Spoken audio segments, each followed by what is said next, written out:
Hi guys! Kuyang Sir sa Tingsis, Kuyang Robert Saluta at X Armoring Company Inc. located at Marcos Highway, Cainta, Rizal. So let's check the new delivery of X Armoring, the Toyota Land Cruiser ZX.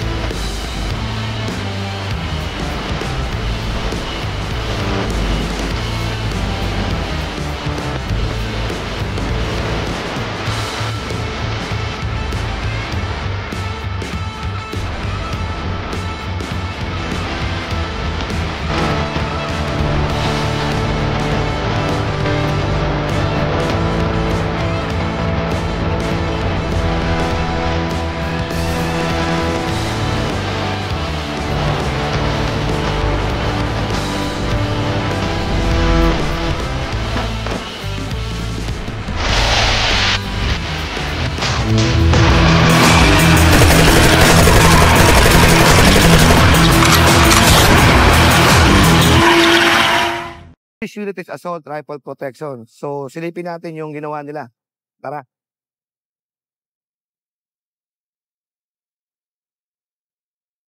So silipin natin yung loob ng assault rifle ng Land Cruiser ZX. Lagi natin sinasabi no, na yung ating pintuan ng mga bagong technology, magaang ng buksan. Hindi na kailangan na laging nakikipag-away sa pinto.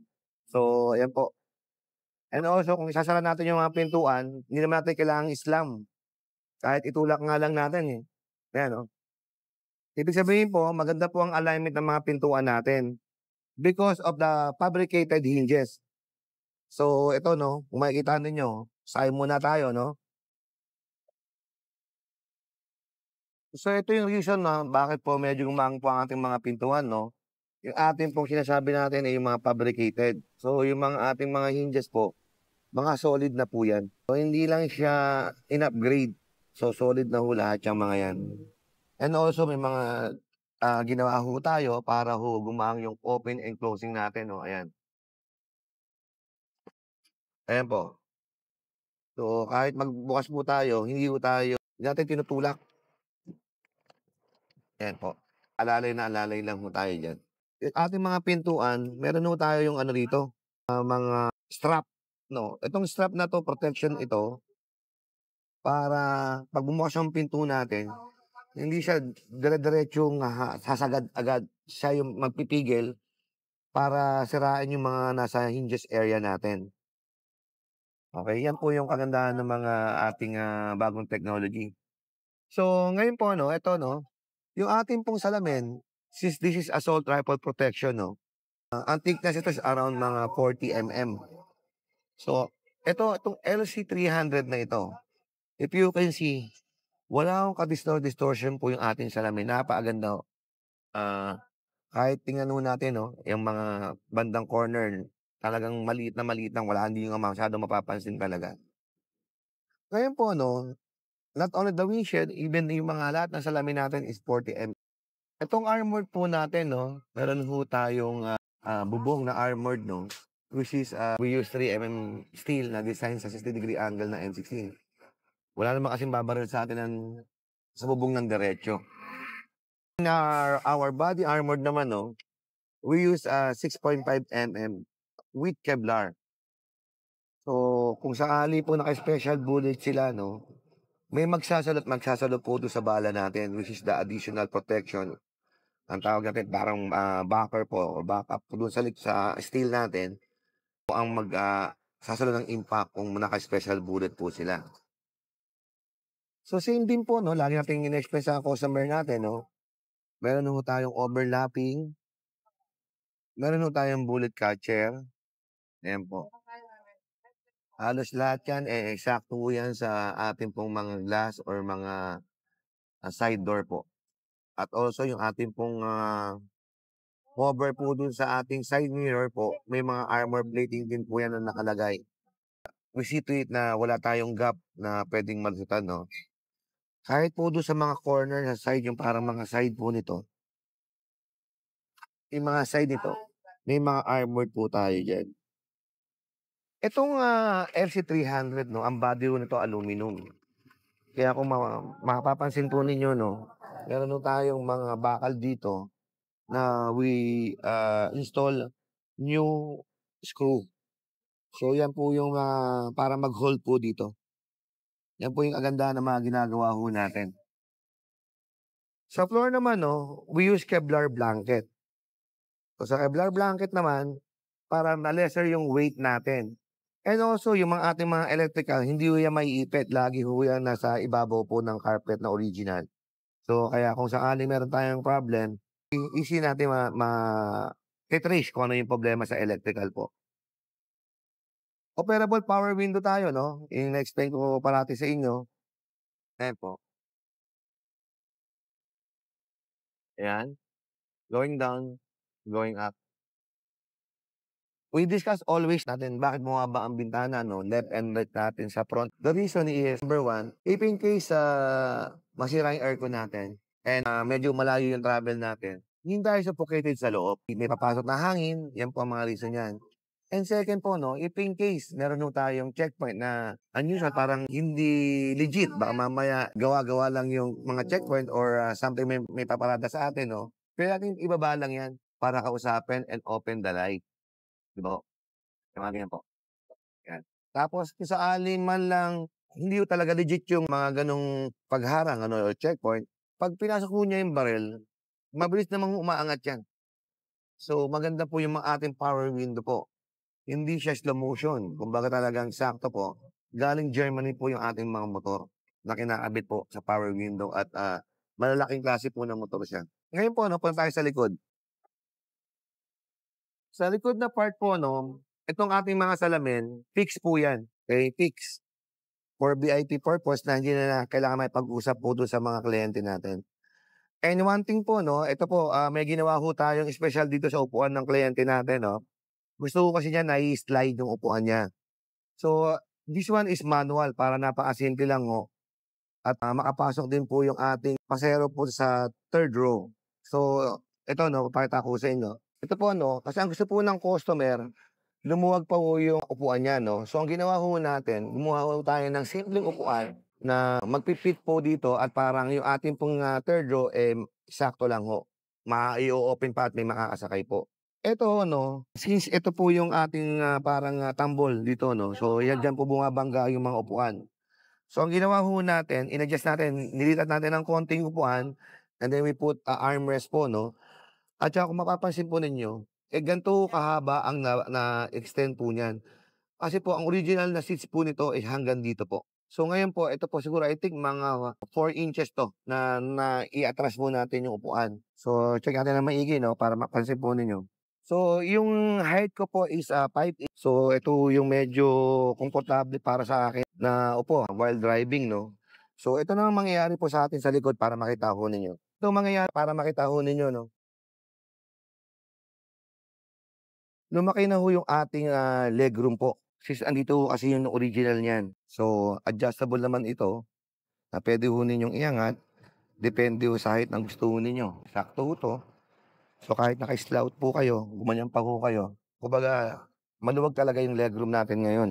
Ngayon po kung mapapansin po ninyo 'no, ito po, medyo maliit kasi talagang maximize po yung ginawa ho natin para ho magkaroon ng access.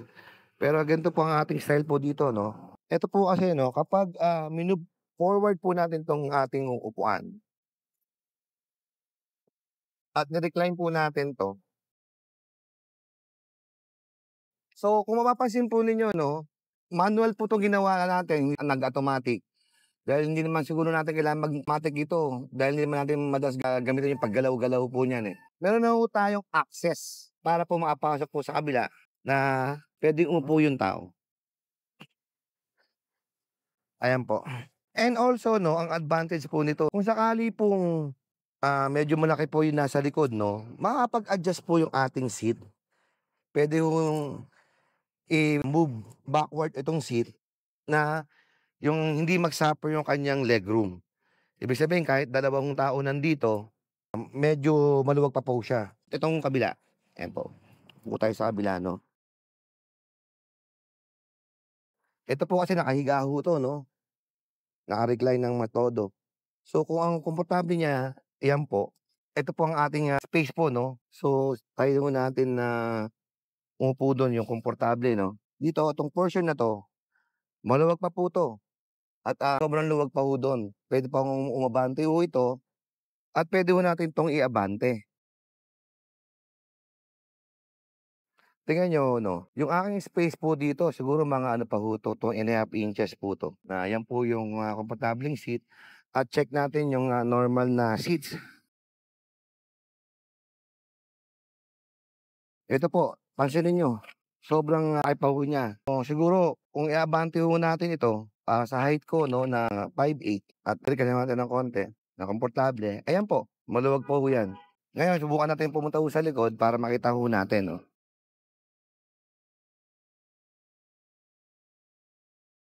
Ayan, tignan niyo, halos parehas na yung length nung spacing ho dito. And then, try ho natin pumunta ho dito 'no para makita niyo. So, pansinin po ninyo 'no, so meron ho tayong upuan dito na parang captain seat din 'no. Eto makikita ho ninyo, may space pa po ako.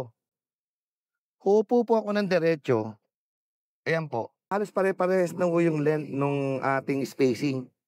Siyempre para komportable ng konti, kahit slant mo, kahit mag-slouch ka ng konti na ganyan para ma-relax ka, maluwag pa rin po siya.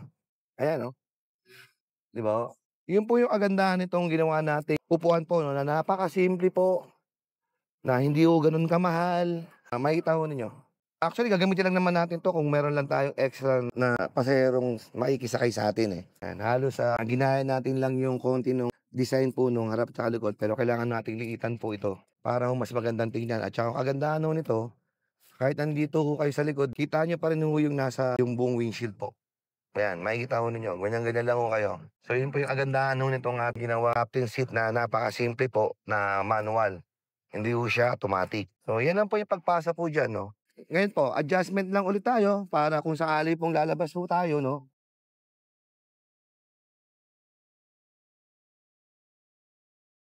Actually, medyo mahirap 'no, totoo lang kasi malaki ho ako. Pero kung sa mga batang isasakay ho natin dito, napakadali ho nilang i-access po 'yan. 'Yan po yung ginawa ho nating captain seat na sakto. Hindi naman ho 'to talagang maliit, eh, 'no. 'Pag nilagay ho natin meron tayong armrest 'no. Ayan, tingnan ho ninyo. Meron ho tayong armrest, 'di ba? So sabihin, relax din po tayo. 'Pag nakaupo po tayo dito, 'yan, parehas pong merong armrest. Yun lang, 'pag meron tayong paserong extra ho sa likod, move forward, atras po ito, and then 'pag nakaupo na ho sila ng maayos, saka natin i-adjust kung ano yung legroom na mga spacing para ho pare-parehas ho tayong komportable 'pag nakaupo ho tayo. So, 'yan po 'no, napakasimpleng-simple lang ng ating upuan. Yun lang 'no, mapapansin lang ho natin 'no, since ito yung original niyan, siyempre yung paa ho natin medyo nakaganito or puwede ka ring magganito na ho, papatungan na ho yung ating paa na ganyan. So malaking-malaking bagay po na-adjust natin sa upuan dito sa captain seat natin. So from here, sa front, second row, and third row, lumuwag po siya. Although nabawasan tayo ng isang pasahero sa gitna, pero mas komportable ho tayo pare-parehas po dito. Kasi 'pag nakaupo tayong solo, 'di ba, single-single po. Relax po. Ito po yung bagong ginawa po natin. Ito naman po ang ating ka-tie-up dito, CRS Auto Decal Car Accessories. So sa ating pong painting, after the armoring po 'no, ang Trevor Enterprise naman po ang gumagawa ho diyan. So bali, tatlong company po 'no, pero lahat po 'yan part natin po sa company. So puntahan naman natin yung likod kung paano naman ang ginawa ni EXO 'no. So sa likod naman 'no, yung ating mga kliyente po gusto nilang mabalik yung mga original na mga automatic, ito po yung armored natin. Ito po yung space lang ng ating unit kasi ito talaga yung original na space niyan, eh, 'pag, nakaangat po ito. So nababalik naman po ito. So yung ating likod 'no, meron tayong extra door 'no, na para hindi mag-suffer yung hinges natin sa original. So eto lang mo 'yan, magaan din buksan, push lang ang sara. So we have also a gun port. Yan po, babaril lang yan, diretso na ho yan. And also this one 'no, kung sakali po may problema yung ating, door lock dito, meron tayong extra dito na para tumulong po, para ma-open po siya 'pag naka-lock po siya. And eto naman po, meron tayong extra seal 'no. Ang purpose naman po niyan, eh, para po medyo nakapatong itong, armored na door natin at hindi ho siya mabilis, kumalampag at magsag. Itong side na 'to 'no, mapapansin po ninyo 'no, Same din po 'to kung ano po yung sa kabila, hindi po gumagana ang ating power window rito. Ito po yung atin 'to, dito po sa side na 'to, gumagana po yung power window natin. So yan po yung ginagawa ho natin 'no. So punta naman ho tayo sa suspension. We upgrade all the suspension from spring and shock. Yung ating pong brake pad po sa harapan, so we replace kasi po meron na hong added weight. So kailangan natin medyo pang racing na. Dito naman sa unit na 'to, yung client naman natin, gusto niyang palitan yung mugs. Medyo malalaki po 'to, yung mga ating spike. So yan po, yung request niya, gusto niyang ganyan. So siya nag-provide po ng tires para palitan. We have run flat, including the spare tire. Suspension upgrade, run flat, including the spare tire. Yan po, magkakasama po yan na ginagawa ho natin. So check natin ngayon yung nasa engine area.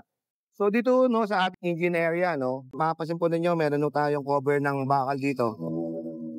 Yan po yung may mga portion po ng mga computer box o fuse box, ayan po. Covered po yan. This one po, covered din po yan. Ang battery po natin andito po.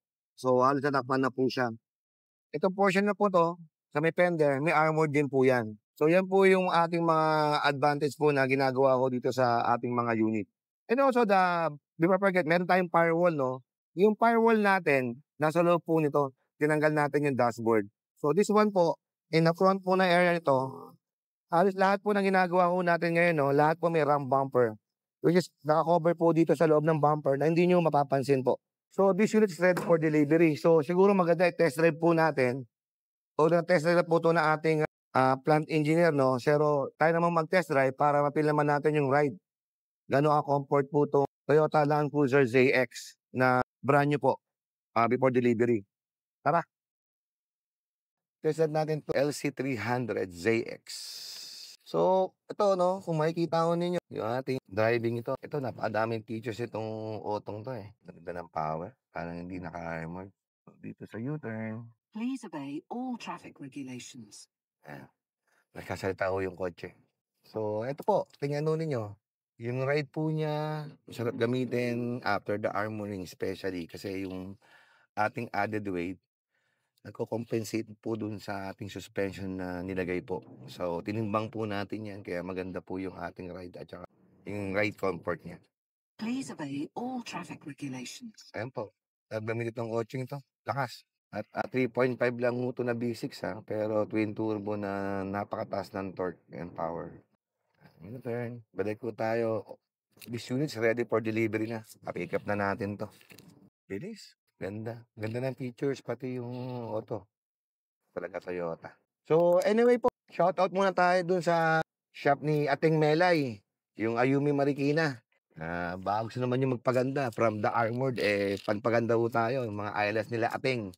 Ayan po, Ayumi Marikina po, kay Ating Melay po yan.